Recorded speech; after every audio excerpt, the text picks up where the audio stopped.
사랑하는 성도 여러분, 오늘로 그동안 14주 동안 해왔던 베이직 설교가 마무리가 됩니다. 다음 주는 성탄절이라 의도하진 않았지만 하나님께서 일정을 선하게 인도해 주신 것 같습니다. 우리에게 이 연말에 우리 신앙의 기초를 다지는 신앙 베이직 설교와 또 전도서를 묵상하게 하신 특별한 뜻이 있다고 생각합니다. 졸업식이 영어로 commencement ceremony라고 합니다. 이 뜻이 뭐냐면 시작이라고 하는 뜻이죠. 그러니까 엄밀하게 얘기하면 졸업식이 아니라 시작식이라고 해야만 합니다. 졸업은 이처럼 보고 듣고 배운 대로 다시 시작하는 것을 말합니다. 그래서 신앙 베이직 설교는 오늘로 이제 졸업이 됩니다. 끝이 나지만 이제 우리가 배운 대로 들은 대로 다시 시작해야 합니다. 그러므로 오늘은 새로운 시작을 위해서 우리가 꼭 점검해야 될 내용들 다시 한번 정리하고요. 마지막 주제인 그리스도를 기다리는 삶, 주님 다시 오심을 기다리는 삶에 대해서 말씀을 드리려고 합니다. 그래서 오늘도 세 가지 내용으로 함께 말씀드리고 이제 신앙 베이직 설교 14주의 대단원의 막을 내리려고 합니다. 우리 첫 번째 주제죠. 그리스도 안에 풍성한 삶의 큰 그림이 있어야 된다 라고 하는 겁니다. 우리가 보통 신앙이 저분 참 좋다라고 얘기할 때 두 가지 정도 근거를 갖고 얘기하는 것 같아요. 성령의 은사를 듬뿍 받아서 뭔가 신비한 은혜가 있는 분들도 계십니다. 또 한 경우는 교회와 또 선교단체 모든 성경 공부 프로그램 양육을 다 받아서 저분은 성경을 많이 아시는구나 뭐 이렇게 볼 수도 있습니다. 그럼에도 불구하고 우리가 은사가 있고 공부를 많이 해도 여전히 우리의 신앙이 부족한 것이 사실이죠. 특별히 교회에서는 굉장히 주도하는데도 세상 바깥에 나가서 또는 가정에서 또 그 삶이 따르지 못하는 경우도 많이 있습니다.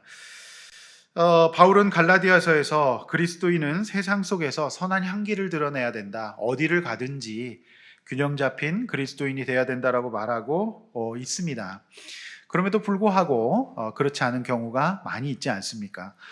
우리가 그동안 신앙 베이직 설교를 들은 것으로 한번 평가를 해보면 한 세 가지 정도 이유가 있습니다. 그렇게 하지 못하는 이유가 첫 번째는 이 균형 잡힌 시각이 결여되어 있기 때문이다 라고 말씀드릴 수 있습니다. 기독교란 단순히 하나님과의 어떤 영적 관계뿐만이 아니라 자신과의 관계, 공동체와의 관계, 세상과의 관계에서 원래 하나님이 계획하신 모습대로 회복하는 것이라고 말씀을 드렸습니다. 이처럼 하나님과의 관계를 종합적으로 중심으로 보면서 성숙하게 도와주는 것이 성경의 가르침에도 불구하고 그렇지 않고 교회 따로 세상 따로 생활하는 이원론의 신앙이 많이 있습니다. 그래서 이제 우리가 이런 균형이 필요하다는 것이죠. 이 균형이 아름다움을 가져옵니다. 그리스도의 삶 속에서 균형은 매우 중요합니다. 하나님과의 관계뿐만 아니라 자신과의 관계, 세상과의 관계. 자, 두 번째 이유는 건강한 공동체에 속해 있지 않기 때문에 그럴 수 있다라고 하는 거죠. 사람은요, 공동체라는 토양에서 성장합니다. 성경의 하나님이 우리 인간을 그렇게 지으셨기 때문에 그렇죠. 그래서 하나님도 성부, 성자, 성령, 삼위 하나님이 합동하고 계시지 않습니까? 그리스도 안에서 형제자매가 되고 하나님의 새로운 가족이라는 놀라운 공동체에 우리가 속하게 하셨어요. 그래서 신앙생활은 혼자서 독립군처럼 이렇게 하는 신앙생활 없습니다. 공동체에서 검증받고 권면받고 양육받는 과정을 통해서 성도는 성장할 수가 있는 겁니다. 가정에서도 마찬가지 아니겠습니까? 네, 가정을 떠난 자녀가 결핍이 생길 수밖에 없는 것이죠. 그래서 교회에 건강한 리더가 있고 양육을 통해서 바뀌어가는 성도가 있는 이런 어떤 건강한 공동체가 우리 신앙생활에 꼭 필요하다. 세 번째는 균형 잡힌 시각도 있고 건강한 공동체 속해도 있는데 그럼에도 불구하고 잘 성장하지 않는 이유는 두 가지를 모르는 경우, 하나님 나라, 그 다음에 성령님을 모르는 경우 이렇게 잘하지 않을 수가 있습니다. 우리가 땅 아래, 해 아래에서의 삶에만 집중하고 우리가 진짜 소속은 하나님 나라에 있다는 것을 잊어버리고 하나님 나라 백성의 개념이 없을 때 우리가 성장하지 않을 수 있고요. 무엇보다도 머리만 이제 많이 채우고 뜨거운 성령의 가슴이 없을 때 우리가 변화받지 않을 수가 있겠습니다. 이처럼 우리가 그리스도 안에서 균형 있게 성장하는 것은 매우 중요합니다. 그래서 제가 그동안 여러분에게 다양한 측면에서 우리가 균형 잡힌 그리스도인이 되는 것에 대해서 말씀드렸습니다. 그동안 13주 동안 배우셨던 내용들 여러분 간단하게 제가 한번 정리하려고 합니다. 기억하시면서 되새겨보시길 바랍니다. 제가 1, 2강에서 뭘 말씀드렸죠? 예수님이 나의 주인이시라는 것의 의미를 우리가 살폈습니다. 창조주시라는 것을 믿는 거죠. 그리고 그리스도 안에서 이루어진 일을 말씀드렸습니다. 그리스도께서 우리를 받아들여 주셨다는 것, 그리고 우리가 특별한 존재가 되었다는 것, 그리고 새로운 공동체에 속했다는 것, 이 세 가지가 하나님이 우리에게 하신 일이라고 말씀드렸습니다. 그리고 이것을 내 것으로 만들게 하는 중요한 요소가 뭐라고 말씀드렸습니까? 믿음이라고 말씀드렸어요. 그래서 성경적인 신앙은 자기 확신, 세뇌 또는 내가 원하는 것을 강하게 믿는 것이 믿음이 아니고 하나님이 하신 일, 하나님이 나에게 이루고자 하시는 것을 전인격적으로 받아들이는 것이다. 믿음의 정의를 제가 내려드렸습니다. 또 3, 4강에서는 그 하나님과 어떻게 인격적인 관계를 맺을 것인가 말씀드렸습니다. 그래서 우리 그리스도인에 대해서 가장 큰 특권은 하나님을 알아가는 것이라고 말씀드렸어요. 그런데 어떻게 하나님을 아느냐? 그 하나님을 성경 말씀을 통해서 안다 그랬습니다.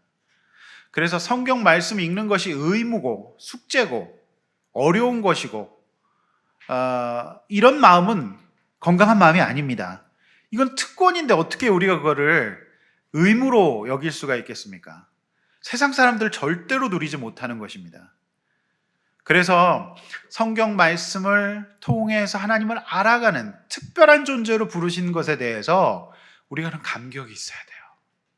우리가 하나님 모를 때, 우리 전도사님도 기도하셨지만 하나님 모르던 사람에서 하나님 아는 사람으로 바꾸어 주셔서 예배하게 하시고 기도하게 하시는 특권이 있다고 얘기했습니다. 그래서 오늘 우리가 이 시간에 이렇게 예배 드리는 것이 정말 놀라운 특권인 줄로 믿습니다. 그 특권이라고 말씀드렸어요. 그리고 3강에 걸쳐서 5강, 6강, 7강에 걸쳐서 성령에 대해서 말씀드렸어요. 그래서 우리가 새로운 존재가 되었는데 우리 안에 이제 성령님께서 거하신다. 그래서 우리 안에 이제 2가지 마음이 싸우게 된다고 말씀드렸어요. 죄의 소욕이 원래 있었잖아요. 내가 주인인 상태의 마음. 그래서 성령이 들어오셔서 이것이 부딪히고 싸우게 되는 경험을 하게 된다. 그래서 진짜 우리 기독교는 이제 부정정서에서 나와서 내 자신의 옛 모습을 부인하는 겁니다. 그리고 새롭게 변화된 나를 믿고 가는 것이죠. 그래서 기독교는 진정한 자기 사랑을 하게 만드는 중요한 종교다. 이렇게 제가 말씀을 드렸어요. 그래서 성령님에 대해서 말씀드리면서 성령 충만한다는 것이 무슨 신비하고 이상한 사람이 되는 게 아니다. 도사가 되는 게 아니다. 성령 충만의 개념은 그리스도 안에서 우리의 인격이 완성되는 것이다. 그래서 성령 충만 이퀄 성숙한 인격이 되는 것이다. 이 개념을 제가 말씀을 드렸어요. 그래서 이상한 성령에 대한 오해들이 많기 때문에 건강한 인격, 성숙한 인격, 부정정서를 거부하고 성령의 인도하심을 쫓아서 사랑하고 화평하고 용서하고 이렇게 건강한 인격이 돼가는 게 성령 충만이다. 제가 말씀드렸어요. 그리고 우리가 이렇게 살지 않으면 어떻게 된다? 성령님이 슬퍼하시고 침묵하시고 급기야 소멸할 수 있다. 제가 이 말씀 드렸습니다. 그래서 여러분이 성령의 인도하심을 받지 않으면 우리가 성장할 수는 있어요. 인간적으로 그냥 클 수 있습니다. 어른 될 수 있습니다. 그러나 예수의 형상을 닮아가는 성숙한 사람은 성령이 아니고서는 될 수가 없다. 제가 이 말씀 드렸어요. 성령론에 대해서 많이 말씀드렸습니다. 그리고 8강, 9강에서 뭘 말씀드렸습니까? 처음 들으십니까? 공동체에 대해서 말씀드렸어요. 그래서 자신을 사랑하고 예수님 받아들이고 성령님 모신 사람은 그 다음에 우리가 생각해야 될 것이 공동체다. 그리스도 안에서 이루어진 일들을 우리 삶에 연습하고 드러내고 훈련받을 수 있는 귀한 곳이 공동체다라고 제가 말씀드렸습니다. 그래서 우리가 잃어버린 게 있어요. 사랑하는 거, 섬기는 거, 이런 거 잊어버렸어요. 나만 생각하다가. 근데 이제 우리가 공동체에서 우리의 주변에 있는 형제자매를 사랑하고 섬기는 훈련을 하게 된다. 그래서 요한일서에서 구체적인 사랑, 희생하는 사랑, 진실한 사랑, 중심이 있는 사랑을 말씀드렸어요. 예수 그리스도로 말미암아. 그래서 나만 알던 우리가 이제 함께 어우러져서 잃어버린 사랑을 회복하고 연습하고 또 넘어지려고 할 때 세워주고 양육해주고 이러면서 성숙해진다라고 말씀드렸습니다. 공동체가 매우 중요한데 요즘 공동체를 점점 더 많이 잃어가고 있다. 자, 10강, 11강에서는 우리 인생의 목적에 대해서 말씀드렸어요. 어떻게 세상에 살아가는지. 자, 세상에서 우리가 하나님의 이름을 드러내는 이 방법 두 가지. 직접적인 복음 전도. 또 하나는 뭐라 그랬습니까? 하나님이 세상을 다스리시는데 우리가 거기서 각자의 은사와 일을 가지고 정의와 사랑의 관점에서 그렇게 살아가면 하나님이 세상을 다스리시는 것을 우리가 함께 동역하게 된다. 그래서 제가 노동의 관점도 말씀드렸고요. 그리고 우리의 직업이 무엇인지, 가정주부는 어떤 일인지, 또 각자 회사원은 또 공무원은 어떤 일인지를 제가 말씀드렸어요.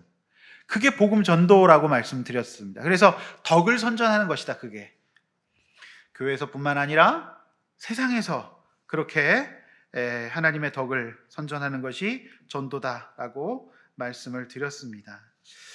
성도 여러분, 12, 13강에서는 우리가 이제 궁극적으로 얻으려 하는 것이 예수님을 닮고 그분의 형상까지 이르러야 된다. 이렇게 말씀드리면서 그 열쇠가 믿음이다 말씀드리지 않았겠습니까? 그래서 그 믿음은 행동으로 드러나고 또 인격과 삶을 바꾸는 전인격적인 변화가 일어날 수밖에 없다. 이렇게 말씀드렸습니다. 자, 그래서 지금까지 이제 이 큰 신앙의 베이직을 우리가 다루었는데 이제 그림을 그릴 줄 아셔야 돼요. 그래서 우리 선윤자매가 그림을 잘 그려줬습니다. 그림 한번 띄워주십시오.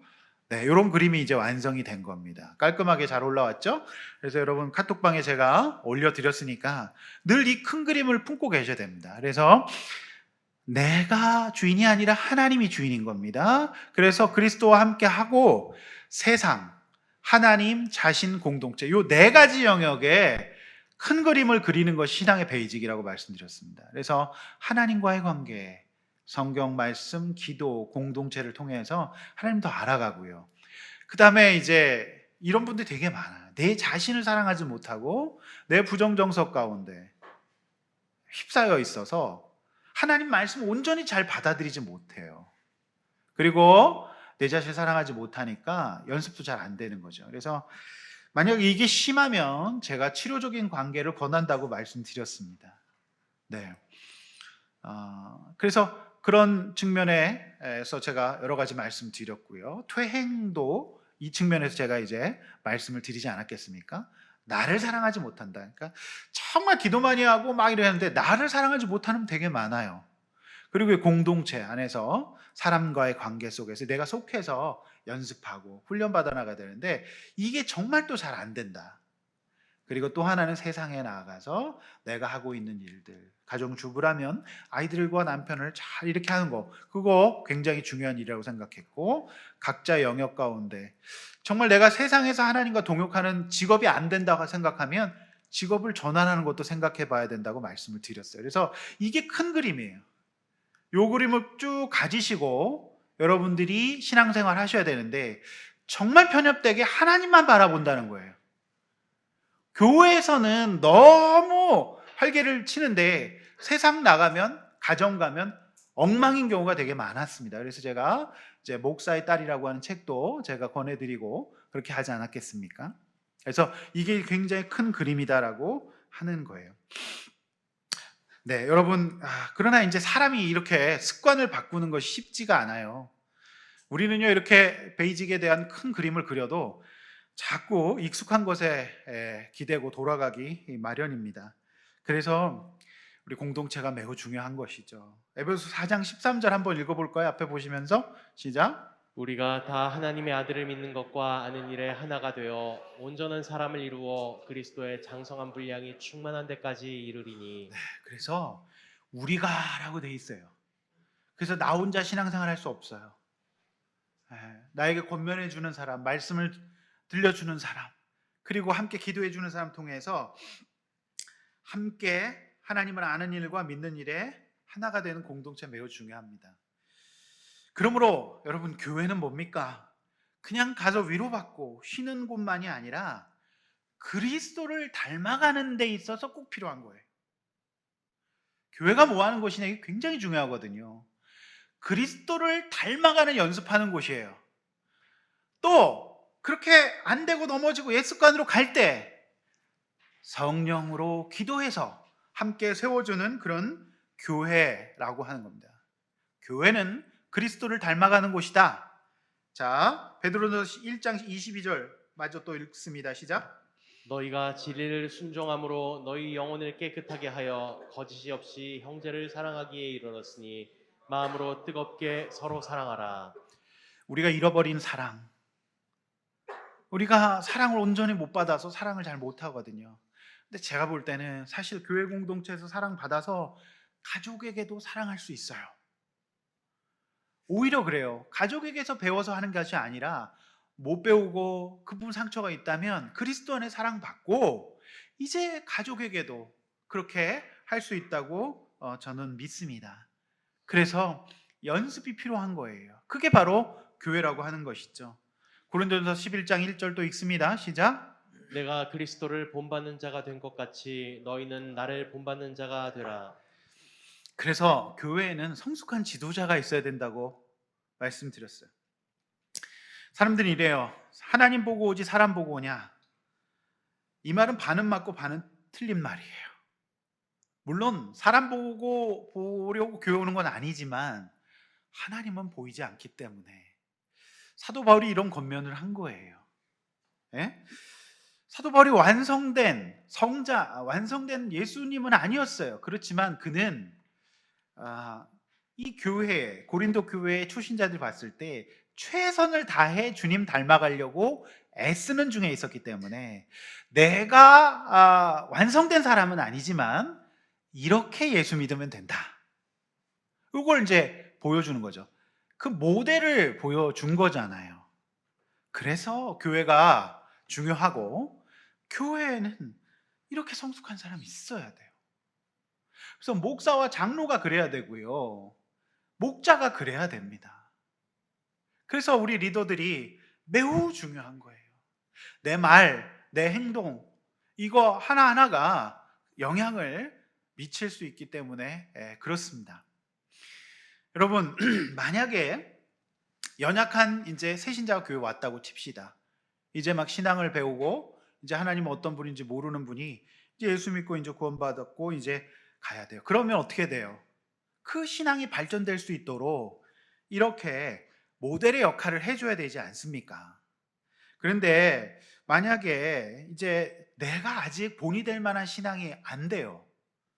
내가 만약에 저분에게 정말 본이 될 만한 신앙이 안 된다고 생각하면 여러분 잠깐 그 인간적인 교제를 미루시고 그 성도가 목자와 사역자, 그러니까 조금 더 성숙한, 조금이라도 본을 보일 수 있는 사람에게 집중될 수 있도록 배려해 주셔야 합니다.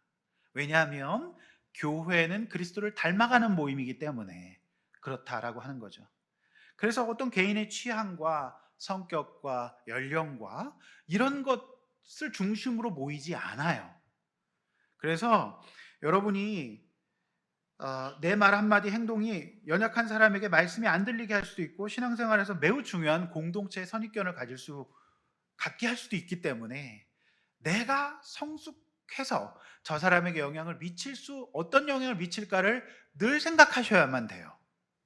이게 안 되면 교회가 이제 이상한 교회가 될 수도 있다라고 하는 것이죠. 그러므로 누군가를 순수하게 도와주고 싶으시다거나 또 기도 제목이나 상담할 내용이 있으시다면 목자님과 사역자와 먼저 상의하시는 게 맞습니다.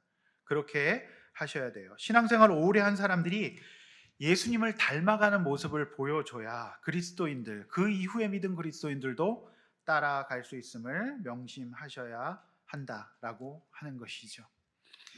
에베소 2장 7절, 디모데후서 2장 2절 말씀 또 함께 읽습니다. 시작. 이는 그리스도 예수 안에서 우리에게 자비하심으로써 그 은혜의 지극히 풍성함을 오는 여러 세대에 나타나려 하심이라.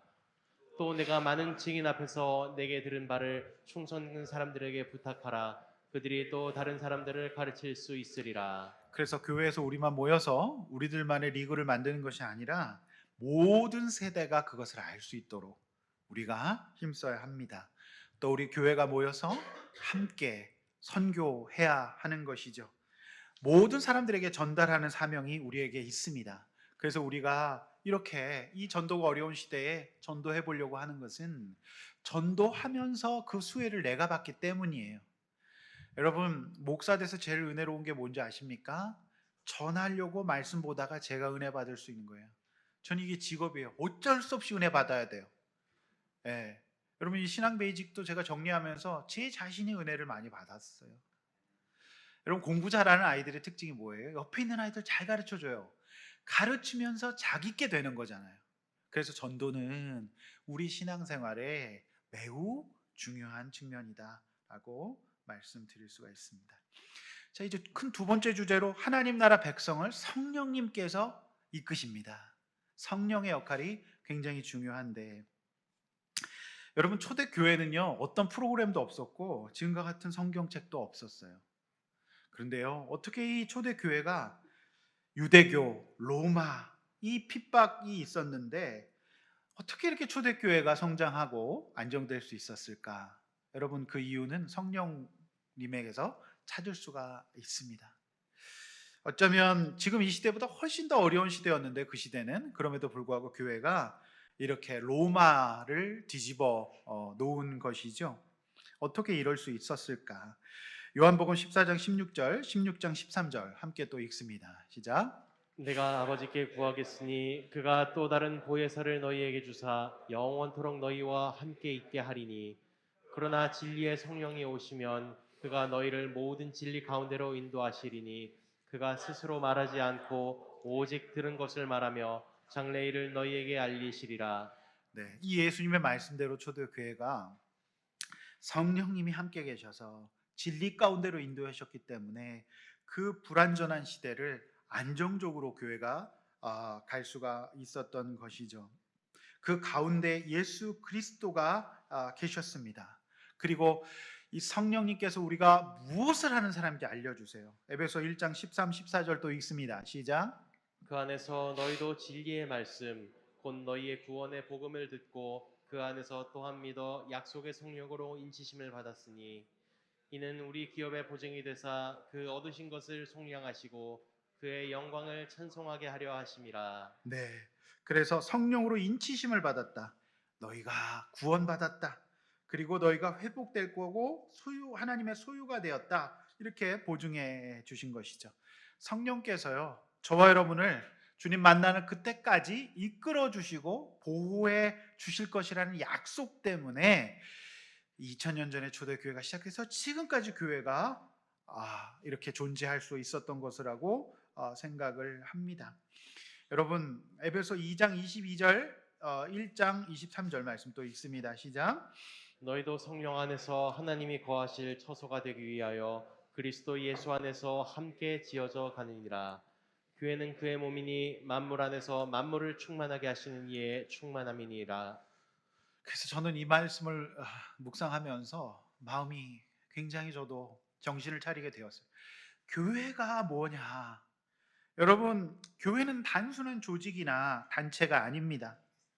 마지막 시대에 저와 여러분이 그의 백성 가운데 영원히 거하게 처소가 되기 위해서 함께 지어져 가고 있는 거예요. 그래서 이 마지막 시대에 이 하나님의 교회를 통하여서 성령께서 함께 하시고요. 그리고 성령께서 이 교회를 주도해 나가실 겁니다. 그래서 성령님 없이는 교회가 존재할 수도 없고 살아남을 수도 없다라고 하는 것이고요. 이 마지막 시대에 이 교회를 통하여서 세상의 회복에 주체적인 역할을 맡기셨다라고 하는 거예요.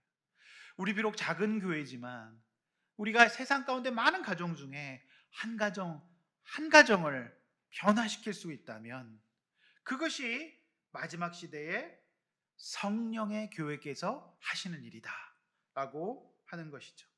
그래서 교회는요, 교회 구성원들은, 교회에 성숙한 사람들, 교회 직분자들은 예수님의 손과 발이 되어서 움직일 수밖에 없습니다. 그리고 그 성령님의 도우심을 구하면서 우리가 함께 이제 어, 교회를 세워 나가는 것이죠. 그래서 에베소 4장 30절 또 읽습니다. 시작. 하나님의 성령을 근심하게 하지 말라. 그 안에서 너희가 구원의 날까지 인치심을 네. 받았느니라. 그래서 제가 성령론에 대해서 말씀드리면서 성령론은 공동체 임하시는 영이다 말씀드렸어요. 그래서 개인의 영이라기보다는 공동체 가운데 함께 임하시기 때문에 우리 교회가 성령님을 제대로 따르지 않으면 근심하게 할 수 있습니다. 그래서 하나님의 근심이 아니라 하나님의 기쁨이 되는 그런 교회, 그런 성장이 있을 수 있기를 주의 이름으로 축원합니다. 그래서 여러분, 교회가 뭔지, 마지막 시대에 왜 하나님께서 교회를 통하여 세상을 변화시켜 가시는지 정확히 알고 우리가 교회 생활해야 될 줄로 믿습니다. 마지막 세 번째 대지, 하나님 나라의 완성을 기다리는 삶을 살아야 합니다. 이제 두 번째 대지까지 다시 한번 정리했다면 이제 마지막 주제죠. 하나님 나라를 기다려야 돼요. 주기도문의 두 번째 기도가 하나님 나라 임하옵소서라고 하지만 여러분 어떻습니까? 실제로 많은 그리스도인들이 하늘 아래서의 삶에 집중한 나머지 하나님 나라 임함을 별로 안 기다리시는 것 같아요. 여러분 어떻습니까? 주님 오셨으면 좋을까요? 그럼 아까워서 어떻게 해요? 네? 엊그저께 뭐 주문한 것도 있고 뭐 이런데 써보지도 못하고 주님 오시면 어떻게 해요?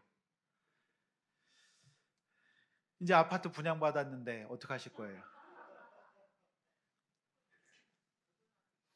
여러분 실제 그렇습니다. 근데 진짜 성숙한 그리스도인들은 하나님 나라를 기다려요. 그러면 이제 아직 임하지 않은 하나님 나라를 어떻게 우리가 이 세상에 살아갈 것인가? 그리스도인의 삶의 모습은 무엇일까? 로마서 8장 22절 26절입니다. 좀 긴데 빨리 읽겠습니다. 시작. 피조물이 다 이제까지 함께 탄식하며 함께 고통을 겪고 있는 것을 우리가 아느니라. 그뿐 아니라 우리 성령의 처음 익은 열매를 받은 우리까지도 속으로 탄식하여 양자될 것 곧 우리 몸속에 성령을 기다리니라. 우리가 소망으로 구원을 얻었음에 보이는 소망이 아니니 보는 것을 누가 바라리요. 만일 우리가 보지 못하는 것을 바라면 참음으로 기다릴지니라. 이와 같이 성령도 우리의 연약함을 도우시나니 우리는 마땅히 기도할 바를 알지 못하나 오직 성령이 말할 수 없는 탄식으로 우리를 위하여 친히 간구하시느니라. 아멘. 여러분 바울은 로마서에서 세상의 모든 피조물이 신음하며 해산의 고통을 겪고 있다. 이렇게 말하고 있어요. 성경은요. 우리가 사는 세상은 살만한 세상이 아니라고 얘기하고 있어요. 여러분 아이를 낳아본 어머니들은 해산의 고통을 알죠. 그게 세상살이라는 거 하는 거예요. 창조 세계가 이렇게 고통 가운데 있다고 성경은 말하고 있어요. 신음하고 있다. 이 세상은 연일 사고와 자연재난을 겪습니다. 하나님의 정의와 사랑을 잃어버린 세상이기 때문에 사회적 불의와 억압을 경험해요. 억울한 일을 당한다는 겁니다. 정의와 사랑 없어요. 자연히 세상 속에 살아가는 그리스도인들도 이 만물과 함께 고통받는 삶을 살 수 있어요. 그리스도인도 아플 수 있고요. 억울한 일을 당할 수 있고 사고당할 수 있습니다. 그런데 그리스도인들조차 우리가 사는 세상이 너무 살만한 곳이라고 생각하는 분들이 많아요. What a wonderful world. 맨날 그거 들으면서 여러분, 예? 막 뭐 마시면서 막 이런 분들 계시잖아요. 너무 아름답다. 마치 이 땅에서 영원히 살 것처럼 생각하고요. 비교적 내가 지금 고난이 없어요. 내가 겪는 고통 별로 없다고 세상의 불의와 깨짐에는 눈을 돌리고 오직 자신의 삶에만 집중하는 경향이 있어요. 사실 이렇게 된 데는 교회 책임도 있습니다. 교회에서 예수 잘 믿으면 세상에서 온갖 복을 누리고 살 수 있을 것처럼 가르쳤기 때문입니다. 그러나 성경은 그렇게 가르치는 것이 전혀 없어요. 이효령 선생님도 그렇게 얘기했잖아요. 없어. 그런 성경은 없단 말이에요. 성경은 첫 열매로 성령을 받은 우리도 신음할 수 있다. 이 땅 가운데 쉽지 않다. 그런데 우리 그리스도인이 받은 축복은 이렇게 신음하는 세상에서 우리의 불완전한 몸조차 온전해지는 그날을 약속받은 사람이에요. 그 소망이 있는 겁니다. 이 소망이 있기 때문에 세상 사람들은 공허하고 허무하다 하지만 우리는 어때요? 소망이 있기 때문에 견디는 겁니다. 하나님 나라의 임함을 바라보면서 완전히 회복될 우리를 기다리는 거죠. 이 소망이 있는 거예요. 그래서 해 아래에서의 삶에 울고 웃고 절망하고 좌절할 것이 아니라 해 위에 하나님의 나라를 바라보면서 이 땅 가운데서도 사랑과 정의의 관점에서 내가 이런 일을 당할 수도 있구나라고 생각하시면서 사시는 거예요. 자, 이렇게 견딜 때 성령님이 저와 여러분과 함께 하십니다. 할렐루야. 그리고 우리가 기도하지 못할 때, 기도조차 안 나올 때 성령께서 간구하세요. 하나님, 주님 앞에 우리가 기도하지 못할 때도 성령께서 우리를 위해서 간구하세요. 성령님이 안 계신다면 이 세상 사람들과 다른 점이 없습니다. 하나님 나라가 임할 때까지 소망을 품고 견디는 우리에게 하나님은 세상 사람들이 바라는 물질과 세상적인 안정을 보장해 주시는 것이 아니라 하나님은 우리에게 소망을 주시고 위로하시고 사랑과 용기를 주십니다. 눈에 보이는 소망은 소망이 아니죠. 눈에 보이지 않는 것을 바란다면 인내함으로 우리는 살아야 합니다.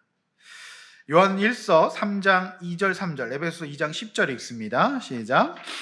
사랑하는 자들아, 우리가 지금은 하나님의 자녀라. 장래에 어떻게 될지는 아직 나타나지 아니하였으나 그가 나타나시면 우리가 그와 같을 줄을 아는 것은 그의 참모습 그대로 볼 것이기 때문이니 주를 향하여 이 소망을 가진 자마다 그의 깨끗하심과 같이 자기를 깨끗하게 하느니라. 우리는 그가 만드신 바라 그리스도 예수 안에서 선한 일을 위하여 지으심을 받은 자니 이 일은 하나님이 전에 예비하사 우리로 그 가운데서 행하게 하려 하심이니라. 여러분, 사도 요한도 우리가 앞으로 될 일을 정확히 알지 못한다고 얘기하고 있어요. 근데 이단들은 알아요. 안다고 주장하면서 언제 온다 막 이렇게 얘기하거든요. 몰라요. 그렇지만 우리가 아는 것은 그때 주님을 뵐 때까지 우리가 하나님 앞에서 참 모습대로 뵐 수 있도록, 그래서 이 영광을 사모하는 그리스도인의 마음을 가져야 되는데 이 소망을 가진 자들은 자신을 깨끗하게 합니다. 자기중심성이 본질인 죄로부터 자신을 깨끗하게 하고 주님을 만나 뵙기에 부족함이 없도록 최선을 다해 준비합니다. 자신을 깨끗하게 한다는 것이 예수를 닮아가는 거예요. 목욕하는 거 아닙니다. 예수를 닮아가는 거예요. 그러니까 주님 오실 때까지 내가 이 땅에서 최대한 예수를 닮아가는 겁니다. 그래서 주님 오실 때에 부끄럼 당하지 않도록 나에게 주신 시간과 물질과 내 인생을 회복시켜서 유의미하게 사용하고 그렇게 주님 앞에 서야 하는 것이죠. 여러분, 그때 이해할 수 없는 인생살이의 모든 것이 선명해질 줄로 믿습니다. 그래서 여러분, 우리가 그와 더불어 이 땅에 살면서 선한 일을 하고 놀라운 하나님의 작품이 된 목적을 잃지 않고 사는 거죠. 그래서 우리가 하나님 앞에서 우리의 직업과 일을 통하여서 세상의 다스림을 함께 참여하고 공동체에서 섬길 일을 찾아 섬기고 만물을 치유하고 회복하는 일에 교회가 되어서 함께 동참해 나가는 비전을 가지고 살아야 할 줄로 믿습니다. 요한계시록 22장 20절 오늘 주제 말씀 한 번 더 짧은 말씀 읽겠습니다. 시작. 이것을 증인하신 이가 이르시되 내가 진실로 속히 오리라 하시거늘 아멘. 주 예수여 오시옵소서. 네, 이 구절은 신약 성경에 기록하는 예수님의 마지막 말씀입니다. 우리는 개인적으로나 공동체적으로 예배할 때마다 끊임없이 이제 주님의 오심을 기억하고 기다려야 합니다. 깨지고 고통스러운 세상, 그래서 약한 자들이 고통과 압제를 경험할 수밖에 없는 이 세상에 주님 오셔서 위로해 주시고 눈물 닦아 주실 줄로 믿습니다. 그래서 이제 여러분에게 도표 하나를 더 보여드릴 텐데, 이제 새해에 여러분의 목표를 바로 세우셔야 돼요. 그래서 2023년이 주님 오심을 기다리면서 최대한 주님을 닮아가는, 이것이 우리의 첫 번째 목표가 돼야 됩니다. 그래서 여러분, 우리가 사는 이유가 이 세 가지, 이 3개월 정도 잡으셔서요, 여러분 이런 관계, 하나님과의 관계와 이제 인생의 목적, 새해 목적을 바로 세우시기를 바랍니다. 한번 그림 보여주실래요? 내 인생의 목적. 앞으로 이제 한 3개월 내에 여러분 2023년에 하나님과의 관계 속에서 내가 큐티와 말씀 묵상과 또 이런 것들, 그 다음에 자신과의 관계, 내가 좀 아직도 회복되지 않는 어떤 부분이 있는가? 근데 정말 부정정서를 버리고 내가 치료받아야 될 부분이 있다면 치료받기를 원하고, 네, 그 다음에 공동체와의 관계 이렇게 세워야 됩니다. 네, 하나님과의 관계에서 이렇게 예배 때 늦게 오면 안 되는 거죠. 네, 우리 좋은 타이밍에 기가비가 잘 들어와줬어요. 네, 그 다음에 이제 공동체와의 관계, 여러분, 그 다음에 세상과의 관계, 내가 직장에서 바깥에서 어떻게 살고 있는가, 이런 부분들을 한번 보십시오. 그래서 요거를 잘 세워서 우리가 균형 잡힌 정말 그리스도인이 무엇인가, 이 베이직을 든든하게 할 수 있기를 주의 이름으로 축원합니다. 목표를 한번 잡아보세요. 저는 새해에 이제 손으로 쓰는 다이어리를 좀 써보려고 합니다. 사실은 손으로 적는 게 굉장히 중요하거든요. 그래서 한때 이 프랭클린 다이어리가 엄청 유행이었는데 거의 망한 것 같더라고요. 근데 서점에는 아직도 프랭클린 다이어리를 팔고는 있어요. 네. 그래서 제가 요즘 뭐 핸드폰도 좋고 다 좋았지만 매일 하루하루를 좀 우선순위를 잡아가지고 이렇게 쓰는 그 연습을 제가 하려고 다이어리를 이제 구입을 했습니다. 비싸지도 않더라고요. 그래서 여러분 정말 새해에 그 영역별로 나눠서 이런 큰 그림을 가지고 한번 승리할 수 있기를 원합니다. 결론입니다. 우리 시대 많은 사람들은 기독교인이 되는 것을 결코 매력적인 일, 괜찮은 선택이라고 생각하지 않아요. 여러분 어떠세요? 내 교회 나간다 그러면 야, 부럽다. 여러분 그 매력이라고 하죠. 그 그리스도의 향기인데, 나를 사랑하고 하나님을 사랑하고 세상에서의 삶과 공동체의 삶이 균형 잡히면 자연히 매력적인 사람이 될 수밖에 없겠죠. 아닙니까? 근데 요즘에 사람들이, 세상 사람들이 이게 이제 성숙한 균형 잡힌 삶인데 예수 믿는 사람들을 매력적으로 보지 않는단 말이에요. 외모 얘기하지 않습니다. 뭔가 남다른 매력이 있어야 돼요. 요렇게 우리가 균형 잡게 산다면 분명히 자기는 어떻게 그래? 하면서 관심을 갖게 될 거예요. 매력 있는 사람이 될 수 있기를 원합니다. 기독교 신앙은 값싼 은혜 받는 이런 종교가 아닙니다. 그냥 어려울 때 기도하고 소원하는 거 간구하고 이 정도 아니라는 거예요. 기독교가 언제 그렇게 됐습니까? 하나님 아버지께서 저와 여러분에게 품으신 뜻은 이게 아니잖아요. 우리를 지으시고 이 땅에 살게 하신 목적이 있고 우리가 어떻게 살아야 되는지 사실은 단편적으로 너무 얘기를 했기 때문에 이 전체적인 큰 그림이 없어요. 성령도 모르고 교회가 심지어 뭔지도 모르고 교회 생활을 바깥에서 인간관계와 똑같이 하려고 하는 거예요. 내가 그리스도를 닮아서 아직 그리스도를 닮지 못한 사람에게 닮을 수 있도록 해주는 게 교회잖아요. 하나님은 그리스도께서 잘하신 만큼 우리도 잘하기를 원하십니다. 우리 시대 많은 사람들은 불행히도 교회가 세상을 변화시키고 사랑과 정의를 흘려보내는 기지라고 생각하지 않아요. 자기들만은 복 받겠다고 저러고 있다고 생각해요. 그거 아니지 않습니까? 교회가 무엇인지를 모르고 있기 때문이에요. 예수님은 만물을 회복시키는 주체로 마지막 시대에 교회 공동체를 세우셨다고 말씀하셨어요. 하나님 나라 복음의 제자로 사는 것은 개인적으로 성령을 따라 행하고 나 자신을 완성하고 다음 세대의 진정한 영적 모범이 되어 찾는 이들에게 하나님을 향한 디딤돌이 되어주는 곳이에요. 세상에서 끊임없이 선한 일을 추구해야 합니다. 이런 사명이 저와 여러분에게 있어요. 혼자 할 수 없기 때문에 공동체로 묶으셔서 우리가 행할 선한 일을 찾아 힘쓰고 하나님의 다스림을 선포하고 완성될 하나님의 나라를 기다리기까지 해야 합니다. 이렇게 만물을 치유하시고 회복하시는 그리스도의 사역에 동참하지 않으시겠습니까? 저와 여러분의 사명이 여기에 있는 거예요.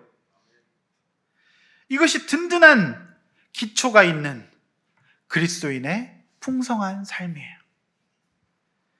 이제 하나님 나라 백성의 삶의 기초를 든든히 세우셨다면 이 큰 그림을 가지고 우리 인생의 방향과 목적을 바로 세워서 멋지고 아름다운 인생의 후반전을 살아보지 않으시겠습니까? 아멘 하셔야 되는데. 저는 이제 본격적으로 이제 올해 50대가 됐어요. 51살이에요. 만으로 50세. 근데 언제까지 살지 모르지만 앞으로 살 일이 더 많겠죠? 제가 진짜 이 말씀을 가지고 저도 2023년을 새롭게 디자인해 보기를 원합니다. 인생의 후반전이 정말 변할 수 있기를 원합니다. 그래서 그분이 오실 때 그 앞에서 모두 다 기쁨으로 설 수 있는 저와 여러분이 되시기를 주의 이름으로 축원합니다. 이렇게 한번 나눠봅시다. 이번 주 뭐 성탄 연습하신다고 이거 못 나누실 것 같은데 너무 안타깝습니다. 그래서 어쨌든 잠깐이라도 이거 꼭 나누시기를 바랍니다. 자, 내가 성숙한 신앙으로 성장하지 못하는 이유 3가지 말씀드렸어요. 뭔가? 균형, 공동체, 하나님 나라, 성령. 요게 없으면 이루어지지 못한다. 그 다음에 14주간의 베이직 설교를 들으면서 새롭게 깨달은 것은 무엇이고 얻은 유익은 무엇인지. 여러분, 제가 공유해드린 그림 좀 이렇게 뭐 핸드폰이나 또 이렇게 출력하셔서 뭐 성경책에 놔둔다든지 하면서 늘 그거를 점검해야 균형이 잡힐 수 있습니다.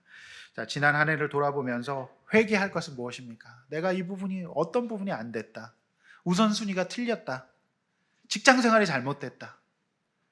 이런 것들을 한번 쭉 점검하시고 그 다음에 새해 하나님과의 관계, 자신과의 관계, 공동체와의 관계, 세상과의 관계 세워야 될 목표는 무엇인지를 한번 점검해 보시기를 바랍니다.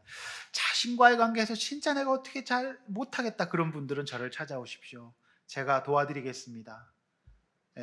또 정말 이렇게 하나님 앞에서 멋지게 우리가 살 수 있는 새해가 될 수 있기를 주의 이름으로 축원합니다. 14주 동안 들으시나고 애쓰셨습니다. 양이 정말 많아요. 오늘도 10장이거든요. 근데 시간은 45분. 엄청 빨리 끝냈다는 거 하시길 바랍니다. 오늘은 1시 전에 마칠 수 있을 것 같아요.